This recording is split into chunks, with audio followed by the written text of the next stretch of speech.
Welcome to First Things First. I'm Alistair McIntosh, and we have had a question on Twitter from Tom Murtha. Imagine that. Tom Murtha on Twitter. Whatever next? Tom is asking a very good question. When did it all go wrong for social housing? And he plainly has in mind the ITV exposés. Well, good question, but I'd like to ask, if I may, a better question. How do we put it all right? And let's begin at the sharp end, the area where ITV, Quadro and others are really focusing, repairs. Now let's just walk through the life of an operative in a transit.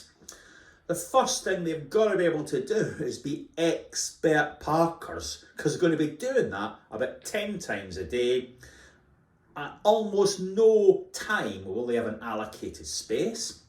They will be sent from job to job by people who might hold driving licenses in the call centre, but are not actually real commercial drivers. So they don't know their onions about how getting around the area works. So you turn up at the property, you go into the property, next thing you hit is very often those homes are far too small for the individuals and families that live there. So it's like Rubik's Cube, moving the stuff around in order to get a start on the job.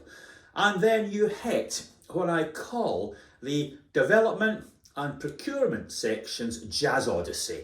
It is their mission in life to make sure that every fixture and fitting, every boiler, everything in the house is as different as it possibly can be from the previous property and the one after that. So that's a problem.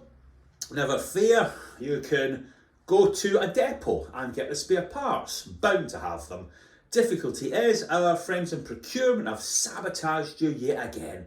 They've picked the cheapest organisation to provide the parts, and they are nowhere near the particular job you are dealing with. So it's actually very, very difficult for the operatives that do repairs, that visit your homes day in, day out, who are in effect the brand. They're the folk that walk around, that drive around with your decals on their vans. The public face the organisation, the bit of the organisation that's been hammered by media, and yet we make their jobs so blinking difficult. So getting ready for the new world, getting ready for the white paper, answering my version of Tom's question. We've got to make life a heck of a lot easier for the operatives so they can do a good job and keep the residents happier, and then we might be in a situation where ITV and others can move on to other subjects. Thanks for your attention, and I hope to see you all again next week.